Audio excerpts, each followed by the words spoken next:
Okay, make sure you are in Remind and make sure that you, well, don't make sure, but if you have any suggestions for me as far as binge watching shows goes, you could drop them in the chat or unmute yourself. I've got a weekend of grading ahead of me, so I usually like to watch a show while I'm doing that. And we're going to get started here in a second.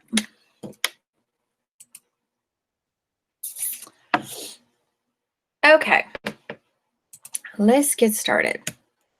All right, well, hi, everybody. Happy last day of class on Thursday. Hope you guys are having a good week.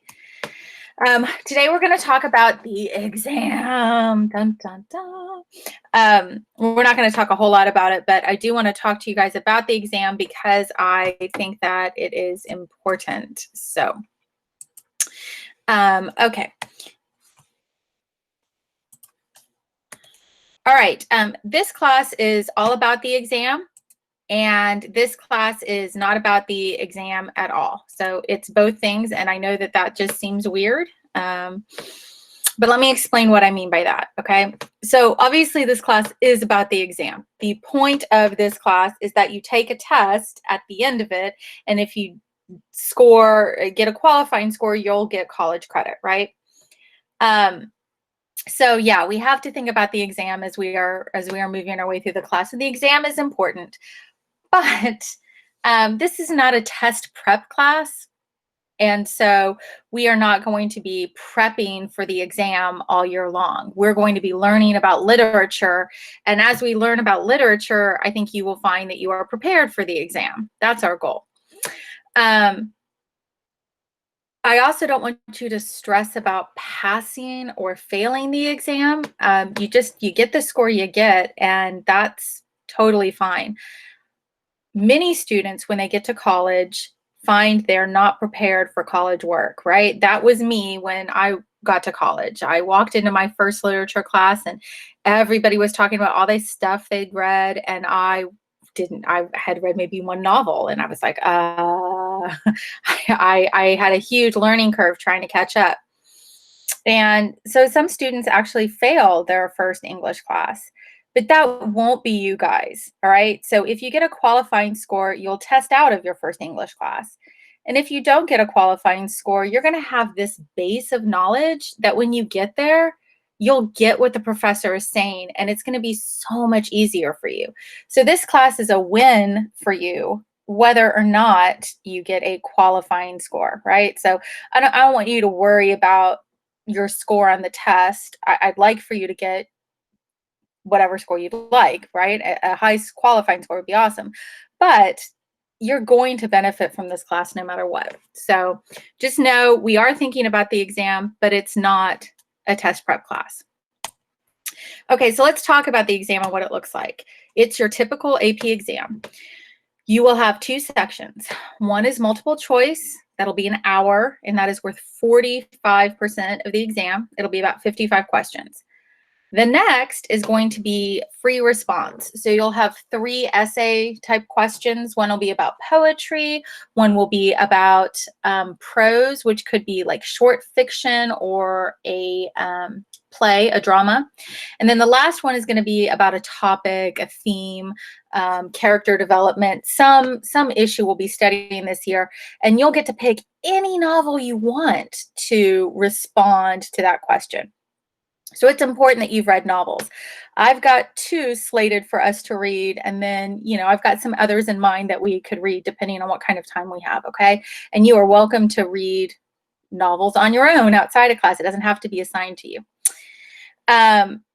Because the free response is 55% and is 3 essays, if we break that down, each essay is worth about 18%.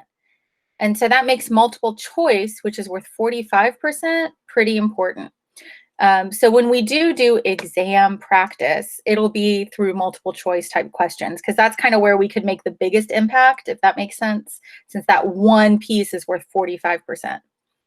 The test itself is going to be on May 5th at 8 a.m. So get out your phone or your planner and write the test date in it right now. I'll give you guys a minute to do that. Get out your phone. We're just going to type Here we go, right? My date. I'm going to go to my calendar and I'm going to go to May 2021. There it is, May 5th. Oh my gosh, it's Cinco de Mayo. I didn't even get that, but here it is, Cinco de Mayo, and adding an event right now, AP Lit exam. And it is from 8 a.m. until right about noon. You'll have a little break in there and add. And there we go. So now mine says Cinco de Mayo, 8 a.m., AP Lit exam, and my kids will be having dinner with their father that night. There you go. All right, so I hope you guys have put that in your calendar. All right, next up. So exam aside, why do we study literature? What's all that about? Well, I think we study it because reading is an act of empathy. And what I mean by that, empathy is our ability to imagine ourselves in someone else's situation. Sympathy is, oh, I feel bad for you. Empathy is like, oh, I can imagine exactly what that feels like. I have been there. And that's terrible, okay? So reading is always an act of empathy. It is always an imagining of what it is like to be someone else. That's why we read. What is this experience like? What is this place like? What is this time period like? And reading allows us to have those experiences. But don't take my word for it. We're going to watch a little video here by a guy named John Green. He's a pretty famous author. And he is going to talk about reading and why we do it. So I'm going to mute myself, and then I'm going to show you this video.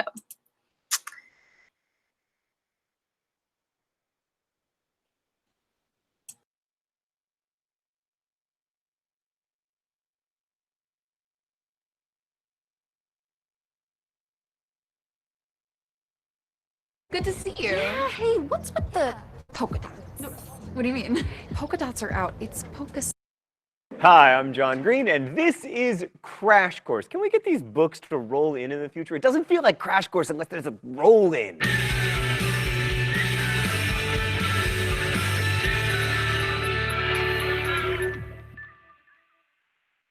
Today, before we begin our mini-series on reading and writing in English, we're going to discuss how to read and why. So if you watched our series on world history, you'll no doubt remember that writing and the ability to read it are so-called markers of civilization. Now that's a really problematic idea. I mean, for one thing, great stories can have great lives in the oral tradition, like one of my favorite books, Mules and Men by Zora Neale Hurston, was a collection of folklore that lived in the oral tradition until Zora Neale Hurston wrote it down. And the same can be said for another of my favorite books, The Odyssey. But we privilege reading and writing because they allow us to communicate directly and transparently with people who live very far away from us. And they also allow us to kind of hear the voices of the dead. I mean, I don't want to get all liberal artsy on you, but I do want to make this clear. For me, stories are about communication. We didn't invent grammar so that your life would be miserable in grade school as you attempted to learn what the Marquez of preposition is. By the way, on this program, I will be inserting names of my favorite writers when I would otherwise insert curse words. We invented grammar because without prepositions, we couldn't describe what it's like to fly through a cloud or jump over a puddle or Faulkner beneath the stars. Like right now, if I'm doing my job and you're doing your job, you aren't thinking about the fact that I'm contorting my mouth and tongue and vocal cords to create sounds that then exist as ideas in your brain. It's just happening. But if my language gets confusing, if I parle en français or incorrect word order use or ixpe, inye, igpe, atenle, then I erect a barrier between you and me. You and I, you and me. Writing, or at least good writing, is an outgrowth of that urge to use language to communicate complex ideas and experiences between people. And that's true whether you're reading Shakespeare or bad vampire fiction. Reading is always an act of empathy. It's always an imagining of what it's like to be someone else. So when Shakespeare uses iambic pentameter or Salinger uses a red hunting cap, they aren't doing this so that your English teacher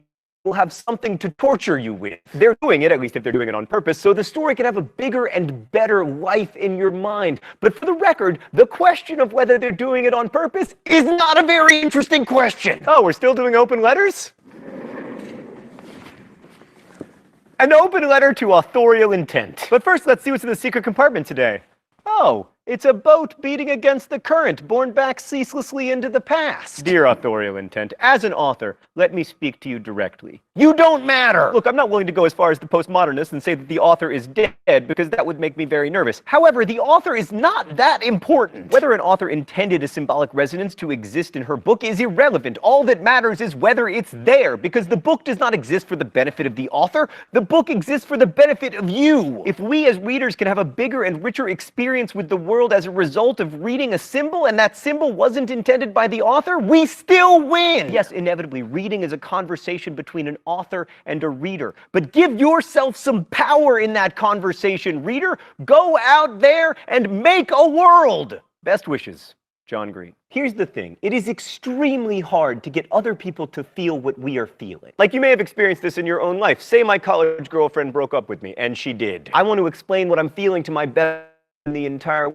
world, so I say, I am completely obliterated. My heart is broken. In fact, my heart is shattered into 1,000,000 pieces. Right, so a few things are going on here. First, in excellent news, my heart has not been shattered into 1,000,000 pieces. It is pumping blood in precisely the same way that it did before the breakup. Secondly, in further good news, I am not totally obliterated. Total obliteration of me would look like this.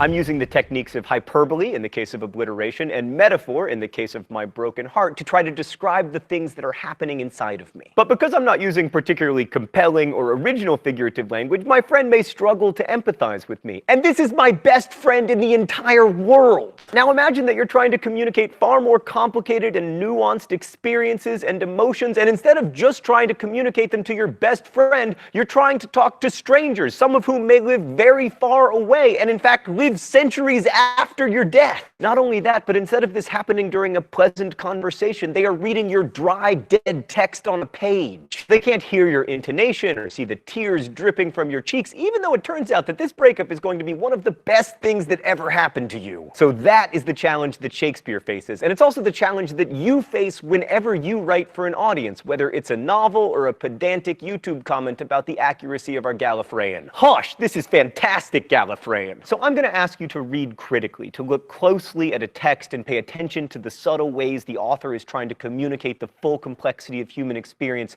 But I'm not asking you to go symbol hunting, because reading is supposed to be some treasure map in which you discover symbols, write them down, and then get an A in class. I'm asking you to read critically because by understanding language, you will, 1, have a fuller understanding of lives other than your own, which 2, will help you to be more empathetic, and thereby 3, help you to avoid getting dumped by that young woman in the first place. Although more importantly, 4, reading critically and attentively can give you the linguistic tools to share your own story with more precision. And that will help people to understand your joy and your heartbreak, yes, but it will also be helpful in many other ways, like when you are trying to convince the company to move forward with your 4th quarter strategy or whatever it is that people with real jobs do. Reading thoughtfully gives us better tools to explain corporate profits and broken hearts, and it also connects us to each other. The real reason the green light in The Great Gatsby is such a wonderful symbol is because we all know what it's like to be outside in the evening, staring off into the distance at a future that may never be ours. We've all felt that stomach-churning mix of yearning and ambition that Gatsby feels as he stares out at that green light across the harbor. And by knowing what it's like to be Gatsby, we learn more about those around us, those who came before us,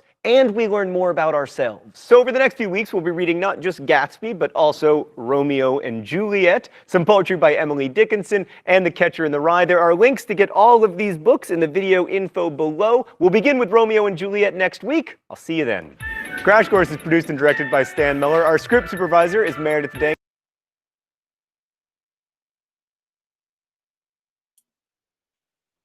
Okay, I'm sorry, y'all, that wasn't super high quality.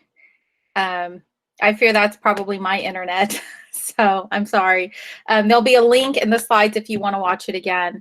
But what he was talking about, and you guys actually probably know him, even if you don't know, you know him.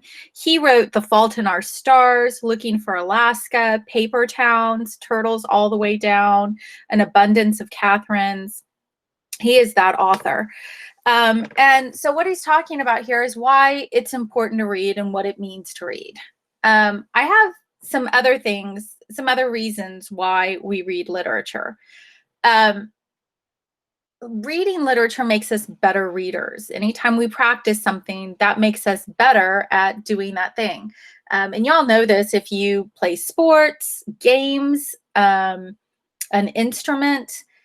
When I was in high school, I played basketball. Not well. I was really bad, especially at the beginning of the season. There were 6 of us on the JV team, and I sat the bench most of the year. So that should just tell you how bad I was. But I got better as the season went on because I practiced. If I hadn't practiced, I don't think that my coach would have ever put me in. I was a really great cheerleader. Reading also makes us better writers. When we study how others put words together to build meaning, we become more sophisticated about how we put our words together when we're writing. And reading makes us better thinkers. When we understand how people can use language to manipulate us, we're far less likely to be manipulated. And finally, reading makes us better human beings. Reading and writing, that's how we explore those big and small issues of what it means to be a human and how we're connected with one another. It helps us to develop that empathy that I was talking about, that ability to imagine ourselves in someone else's position. So I think all of those are reasons why we read. Anybody have another reason that you want to share? Now's your time. Okay, well, cool. All right, so that is why we read. Let's move on to the next thing. Okay, so what makes a story? So I want you guys to think for a minute about what you need to have a story. All right, so when you absolutely have to have these things to have a story. So what do you think that is? And you guys can type it in the chat or you can unmute yourself. A good story or any story has to have what?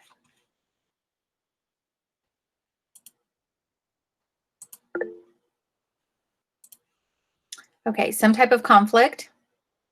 Yep, an event. Characters are important. A plot. Yeah, exactly. So you have to have something happening, some sort of conflict, and it has to be happening to somebody. Very good. All right, so yeah, we've got a plot, characterization, and conflict. So how long do you think a story has to be to contain any of these elements?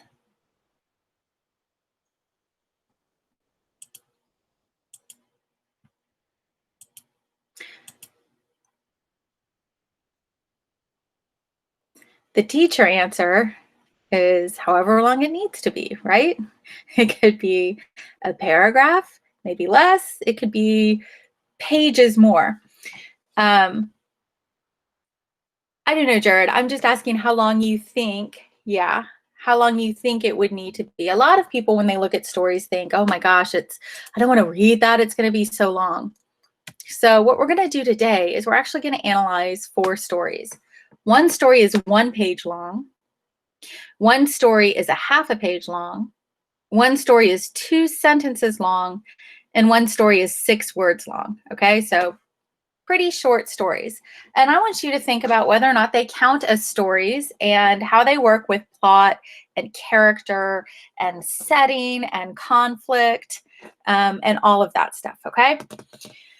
We are going to do it through something called Cami, and this is my bad. I am so sorry. I had you guys download Scribble because I loved it. I used it all summer, and then I found Cami. And so I like this better. I can assign you stuff through Google Classroom. So we're going to try to use that today. I'll tell you in my last class, some people had difficulty getting onto Cami, which is fine. If that is you, I will, I've got the assignment and then the backup assignment. So let me show you how to use Cami. Okay, so you're going to go to classwork and you will see there's something called short fiction under Unit 1. So I'm going to click short fiction, and I've got 2 things. I've got short fiction via Cami, and then I've got the Cami and Google class instructions. So let me pull that up. And the very first thing it asks you to do on this sheet of paper is you need to add the extension to Chrome. So you can go to cami.app/extension and you can add it to Chrome. You can also add it to Chrome by going here.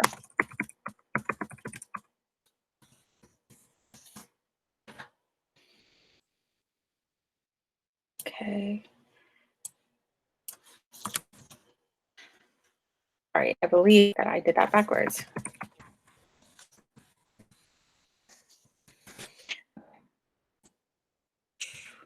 I'm going to drop into the link. Okay, so you can go to this link and then you're going to type in the application Kami, K-A-M-I, and it will look like this. When I do, it's going to look just like this, and it'll say add extension. Mine does not say add extension because I already have it installed, okay? So you need to add that extension onto Google. And then when you have done that, I want you to go back into our classroom and I want you to click on short fiction and pull it up. And when you do, at the top, it'll say open with Kami. And I am going to say yes. And when I do that, I get a dashboard that looks like this. So I will give you guys a minute or two to do this. Get the extension loaded onto your Chromebook and then open up the actual text. Okay, how are we doing?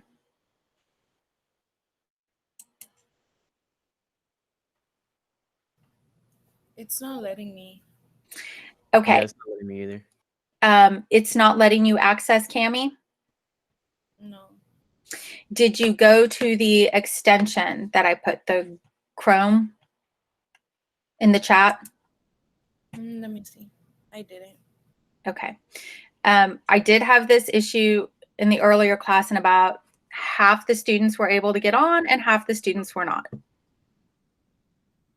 So I've got a workaround, but try the Chrome extension I put in there and see if that helps. And I type in Kami. K-A-M-I.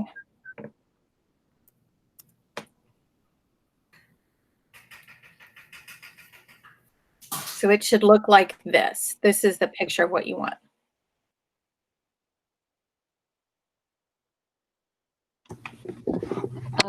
Miss, so like when we download, when we add the extension, what do we do like to the PDF file? Okay. You're just going to pull it up. And when I pulled it up, it said at the very top, open with Kami. And yours should say something like that too. And when you click open with Kami, it should take it to a page that looks like this. It's got this whole dashboard for annotation. And if you aren't able to see that, if you aren't able to get it to work, don't stress about it. I'm going to send you a Google Doc with this same stuff on it so you can just manipulate it on Google, okay? Because it's not showing me that. Okay, well, then it didn't work at first, but I think you just gotta like reload the page after. Okay. Yeah, and it just showed up on mine. So. Okay, well, try that. And really, it's technology. I'll figure it out this weekend, and we'll try again next week if it doesn't work. We are going to read the first story today as a class. So if for some reason you cannot get into Kami, let me show you the other place that this is. Oh, okay. So let me copy over from my other class, and I'll put the extra assignment up here. And you guys can get that so you can start looking at it right now. Okay, it's called the Short Fiction Backup Assignment. And you're watching me post it, so just hang on one second. We're going to put it in Unit 1. Okay, so that short fiction backup assignment will be there. You only have to do one of these, okay? So if Cami is working for you, use Cami. If it's not right now, you can go ahead and pull up the short fiction backup assignment so you can see the text with us. Okay, so far so good? Yep. Okay, here's what we're going to do. We're going to read The Flowers by Alice Walker. This is our longest story. It's 1 page, okay? And then we're going to talk about the answers to the questions. All right. It seemed to Myop, as she skipped lightly from hen house to pig pen to smokehouse, that the days had never been as beautiful as these. The air held a keenness that made her nose twitch. The harvesting of the corn and cotton, the peanuts, the squash made each day a golden surprise that caused excitement and little tremors to run up her jaws. Myop carried a short, knobby stick. She struck out at random at chickens she liked and worked out the beat of a song in the fence around the pigeon. She felt Pigpen. She felt light and good in the warm sun. She was 10, and nothing existed for her but song, the stick she clutched in her dark brown hand, and the tap-ta-tap-ta of accompaniment. Turning her back on the rusty boards of her family's sharecropper cabin, Myop walked along the fence until it ran into the stream by the spring. Around the spring, where the family got drinking water, silver ferns and wildflowers grew. Along the shallow banks of pigs rooted, Myop watched the tiny white bubbles disrupt the thin black scale of soil and the water that silently rose and slid away down the stream. She had explored the woods behind the house many times, often in late autumn.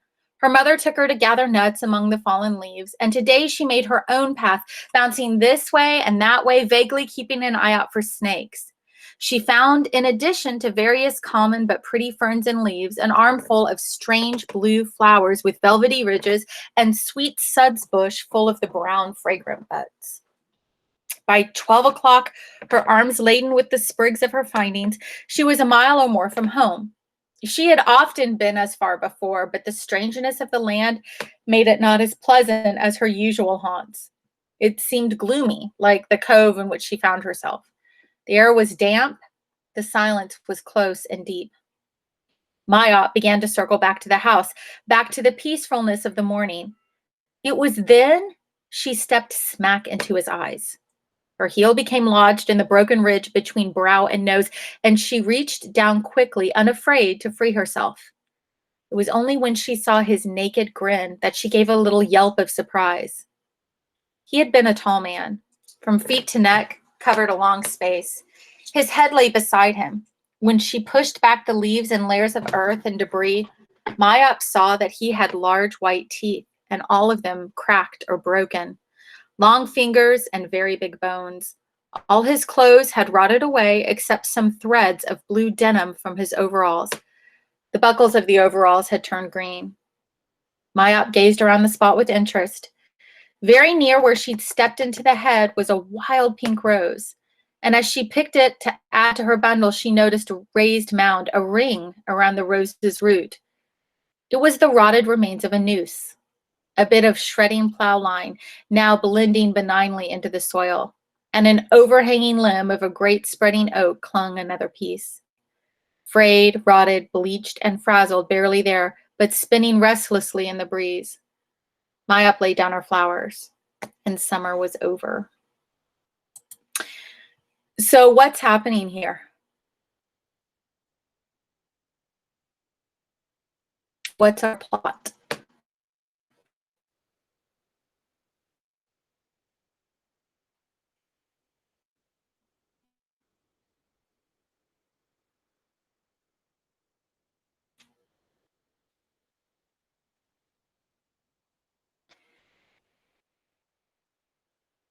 All right, let's maybe start with something easier.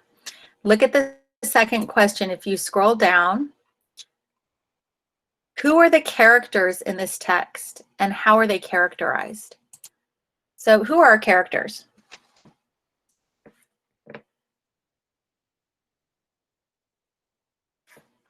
You can type it in the chat if you don't want to unmute yourself, but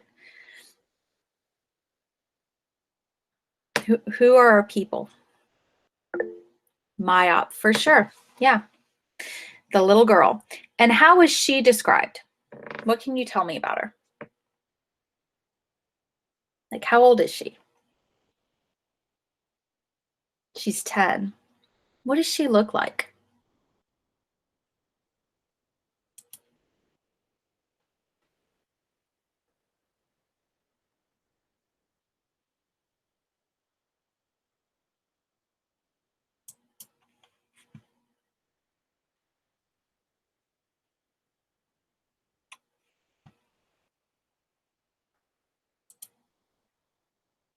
I want to mark up our text. So let me do this. She was 10 and nothing existed for her but her song, the stick clutched in her dark brown hand, and the tat-a-tat-tat of accompaniment. What does she look like?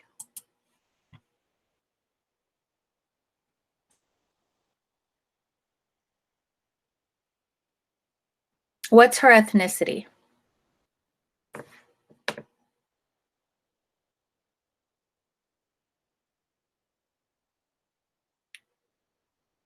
Is she white? I'm asking because I don't think she is.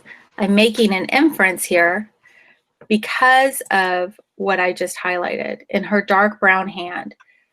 So I'm assuming that she is Black, but she could be another ethnicity. But dark brown is significant here, especially because of who's my other character? Who's the other person in the story? The man. The man. And what do we know about him? Stephanie says he's tall. What else do we know about him?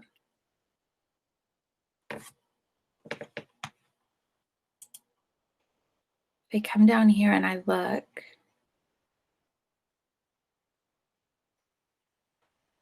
he had been a tall man, right? He's probably homeless. It looks like he didn't have good clothes and anything like that. Okay. It says that his clothes had rotted away, so he might be homeless. And the buckles of the overall had turned green. Yeah, the buckles had turned green. Large white teeth. Okay, so if his clothes had rotted away and the buckles had turned green, the clothes were probably old, right? So I'll just make a note of that. Now, those clothes could be old because he was homeless or poor, or it could be because he'd been there for a while, right? He'd been in that position for a long time. How did he die? Did you guys pick up on that? I think he hunged himself or someone hunged him. Okay, good. Yeah, there's the remains of the noose. So he died by hanging, and that could have been because he committed suicide, or it could be because he was lynched, right? So now I've got some clues here. She's got dark brown skin. She lives in a sharecropper's cabin. That is in the South. If you don't know what sharecropping is, after the Civil War, people were allowed to farm land and they could keep a share of the profits from the crops. But most of the profits from the crops went to the actual landowner. So you could live on this land, you could farm it for me, you could do all of the work. I would take most of the profits and I give you a little bit to live on. It wasn't a very nice way to live, and it was like a step up above slavery, right? So you can imagine from that, if we've got sharecropping and she's got dark brown skin, that we're probably in the South somewhere. And in the South, at the time of sharecropping, it wouldn't have been unthinkable for a man to be lynched probably because he was Black, right? And if you know anything about Alice Walker, she's an African-American author. And if you look at the title of the book where this appeared, In Love and Trouble, Stories of Black Women. So let me ask you my next question, which is, what is the setting?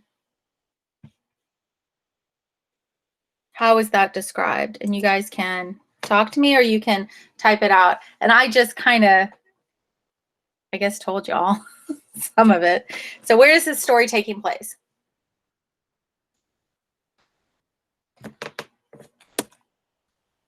I'll tell you, I think this much, but you can give me maybe a little bit more detail. Yeah, a large field or farm.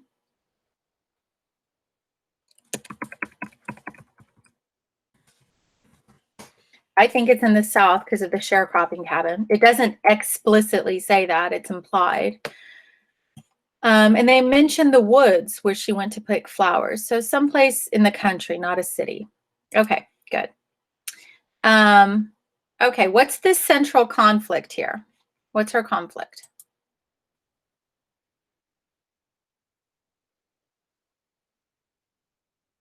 Mayop is walking one day and then suddenly conflict. What happens? What's her problem?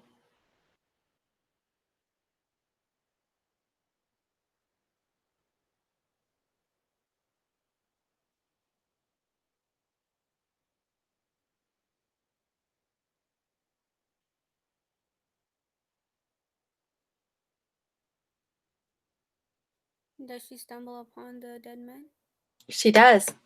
That's a problem for her. She's just singing her song, picking her flowers, and then we have a moment of conflict when she finds the man. And how is that resolved? What does she do?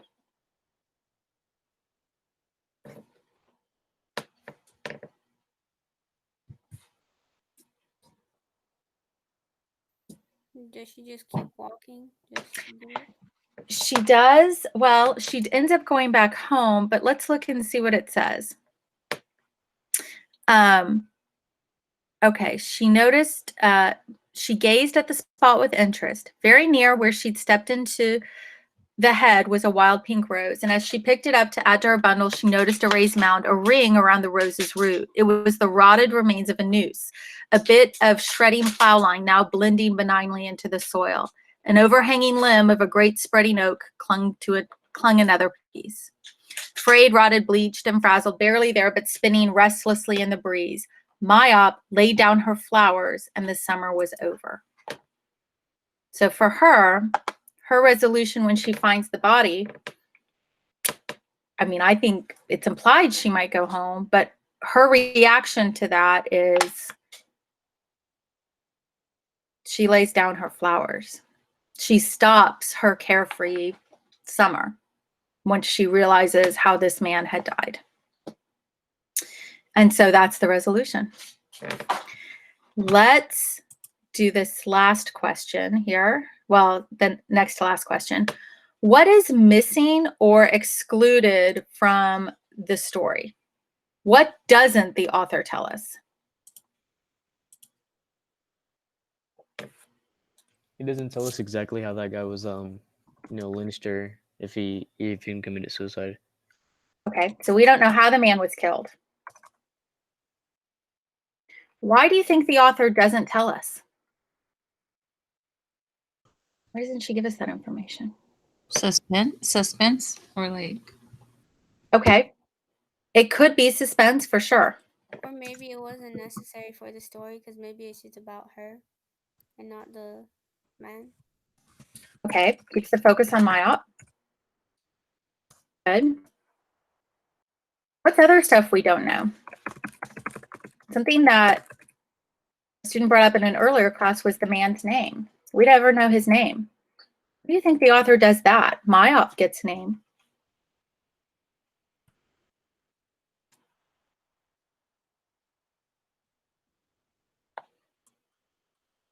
Was this based off of a true story or? I don't know. Alice Walker writes fiction, so I would guess probably not. However, you can imagine this happening. I could see a scenario like this. Well, I guess it doesn't give a man's name because it's probably like it happens often that it's not like what is I don't yeah. Relatable. It's a common occurrence. Also, it makes the man sympathetic, maybe a little sad. He's so forgotten. He doesn't have a name. Nobody came for his body. He was just left there, disposable. You know, if she'd given him a name, that might be different. This could be any man. Okay, so does this, well, okay, so the next thing we do is we scroll down, we've got one more question. Okay, what inferences did we make? And then we go back and highlight the information that helped us to make that inference. And so I come back up here where I did do that, right? It says the remains of a noose, and the inference we made is he died by hanging, whether he was lynched or did it to himself, right? We've got his clothes had rotted away and the buckles had turned green. So the clothes were old, and maybe that means that he was poor, or maybe it means he had been there a while. Okay, so these are inferences we're making, and what I'm doing is I'm going back to the text and I'm highlighting the information I have that is giving me those inferences. And then I want to think maybe about the first question was, is this a good story? Does it engage the audience? Does it give me something to think about? And I would say the answer here is yes, it does. So what you guys are going to do is you're going to read the next 3 stories. And these aren't long. One is a half a page, one is 2 sentences, and one is 6 words. And after each story, you have those same set of questions. So if you're in the Google Doc, you can answer it right in the Google Doc. If you're in Kami, I want you to highlight and use Kami to annotate with the text boxes. We are using the color green to look at story elements and plot. So if you'd highlight in green, that'll help you later when we talk a little bit more about annotation, but you know, it's not a big deal if you use another color. Does anybody have any questions for me?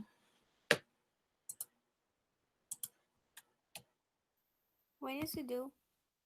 Sunday at midnight.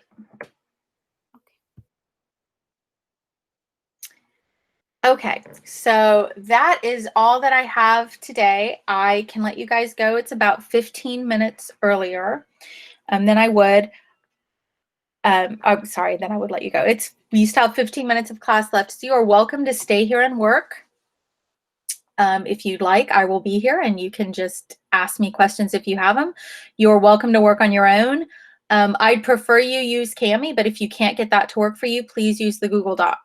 And that's it, guys. I hope you have a great weekend.